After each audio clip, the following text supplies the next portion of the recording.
Hey yo YouTube, MusicMan1310 here, and this time I'm going to talk about something that's been on my mind for the past few days. And it's, okay, here's what happened. Throughout the past tournament, two things happened. One, I explained in yesterday's video. The second thing that happened is, okay, I'm watching OpTic Gaming take on a championship, an MLG championship, and it made me wonder, how did I become a green wall? So I started thinking about it, and as I was thinking, you know what, I was thinking maybe I should share it with you guys. So how I became a green wall. So if you don't already know, I started Call of Duty with Modern Warfare 3 on the Xbox 360. I'm going to say that that's my official because of reasons. So I'm pretty much, I've gotten the Call of Duty Elite like very late in the game. Granted, I did get the game late enough as is. I wasn't exactly a Christmas noob, but I did get the game late and I was noobish. So what ended up happening was that when I got the Call of Duty Elite membership, it gave me access to some videos, one of them being a tournament that I started seeing. And I got interested pretty quickly in the tournament simply because it's like, okay, 4v4, these guys are supposed to be the best players, let's see what they do. And I just was amazed, and pretty much it just like blew my mind on how well these guys perform. And the team that I was following mostly at the time was OpTic. Now at the time, OpTic's roster, I believe, was Merc, Big T, and Nadeshot, and Scumpy. You know, that's what I believe the roster was. I could be wrong, but pretty much that's how I saw it. Now, there is one player so far on that roster that inspired me the most to try competitive Call of Duty. That player, Nadeshot. Now, I know that Nadeshot gets both love and hate just because that he's a big YouTuber, 1.5 mil, or maybe even 1.5, more than 1.5 mil by this point, and just hit 1 million followers on Twitter. So it's like, I don't know, I mean, he's pretty good now, but back then it's like he was an inspiration to me. So I just started playing the game more, got to know the mechanics a bit, but Modern Warfare 3 wasn't my best game. I think I ended up with either a 0.4 or 0.5 KD. You know, so I tried again with Black Ops 2. Black Ops 2 was actually a pre-order present from my grandparents. So pretty much November came and I got Black Ops 2, and the first thing that I did was got to know the mechanics a bit. Now, Black Ops 2, I was still pretty bad, but I was significantly better than Modern Warfare 3. Now, why do I say this? Well, my KD for Black Ops 2 was like 0.76, 0.75, somewhere around there. But one thing that I noticed is that a lot of people just go running around trying to kill as many people when the whole point of the game mode that we're playing is based around some sort of objective, whether it's capture a flag, pick up dog tags, or whatever the objective may be, and hardpoint, take control of a hill. So I was the one that started playing more around the objective, and that's where I started shining, because even though I wasn't able to outslay my opponents much, I still knew how to hold an objective, so to speak, and make sure that I don't die often on an objective. With that in mind, I decided to try objective play and ranked play. And for the most part, it worked, but because I was still a little bit noobish as to how the esports scene worked, it was just like, okay, I needed help. So that's when I went over to Nadeshot's YouTube channel and to see what he did. And pretty much what he did is like, I started trying, and while it didn't work for me, it was still fun to try. That's how I got into competitive Call of Duty, through ranked play on Black Ops 2 after watching some tournaments on Modern Warfare 3. Now, after COD champs for Black Ops 2, I started to get more and more into ranked play, because Black Ops 2, at the beginning of it, I was in a clan, Slaughterhouse Gaming, and we did a lot of hardcore game modes until I decided, you know what, I'm out, see ya, and I just went into ranked play. So pretty much with that in mind, it's like, okay, the more I play ranked play, the more I enjoy the game even more, so to speak. So it's like I already enjoyed Black Ops 2 enough, ranked play kind of just sealed the deal. Now Ghost came along. At this point, I switched over to the PlayStation 4 because I thought I was going to be playing more with my uncle in the whole esports category.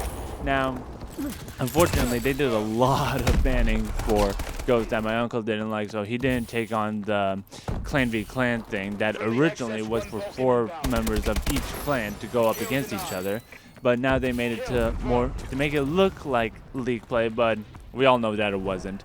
So I wish my dogs would shut up now.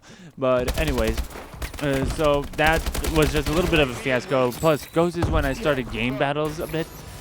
And I'm a game battles noob, but I still am technically because no, I don't do game battles often. I prefer to go with a team, really. I like to go with a 4v4 team, which I did have a couple of times in Ghost, but that really never came along with Advanced Warfare.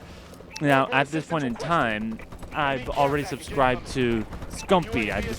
I subscribed to Big T to see kind of like how they work as a team. Merc, I've been subscribed for quite a while now, and really it's like I subscribe to all 4 of them just to see how each perspective works, so to speak, and how they work together as a team. And that goes the same with Clayster and Proofy for the most part.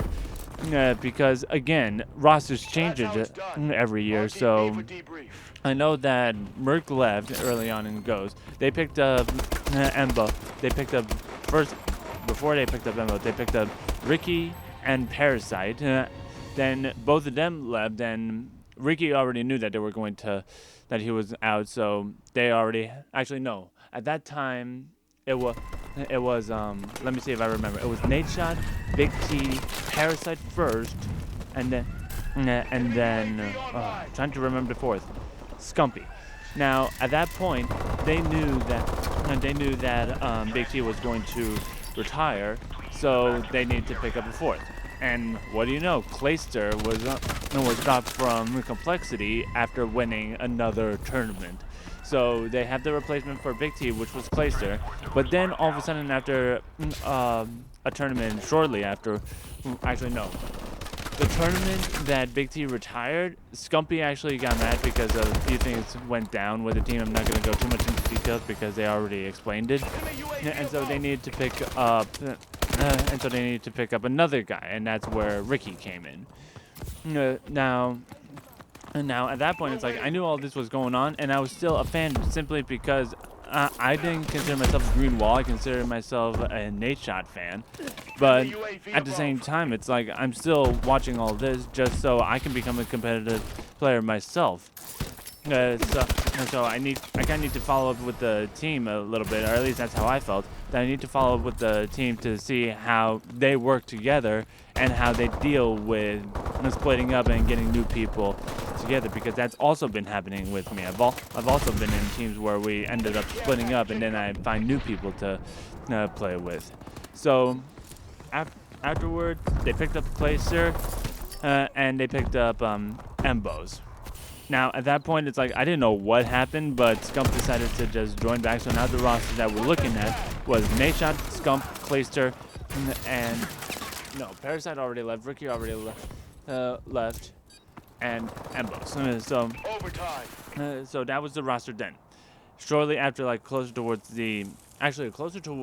X Games, it turns out that that Hex wanted to make a second team, OpTic Nation. And Embo seemed the best fit for the captain. So Embo left and they picked up Proofy, blah, blah, blah. I would say that I support the OpTic Nation team, but I don't know. It's like their performance lately has been a little bit iffy, a mixed bag to say the least. And I think it's because of team chemistry issues. But regardless, I still followed up with both teams more or less because I still wanted to know how these guys work together. Now, it wasn't until the end of Ghost where a lot of things just went down.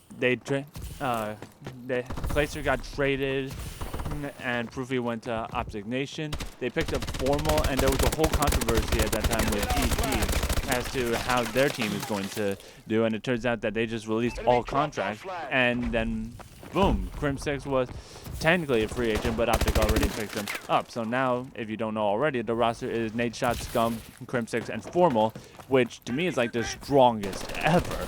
So on paper, they look pretty strong. On practice, they are pretty strong. So I decided to follow these guys continuously and see how they work. Now, I know that this is a Slayer heavy team, but I still look more towards Nate's shot because he's the captain, he's the leader, and honestly, I want to be similar to him. I don't want to be the next Nate shot. I want to be similar to him. So I kind of look to him to see where he falls, where he was strongest, and kind of work on my skills of that. Now, I say that I'm a pretty strong objective player, and as far as my slaying ratio, I have a .98 KD. When Ghost, I also had a .75. So I think that that's a pretty big improvement. That's going to be it for the video. I think I went over my limit. So leave a like if you enjoyed the video. Subscribe for more. I do have the Twitter. It will be in the description below. And this is MusicMan3010 signing out. Peace. Love you, Nate Chat.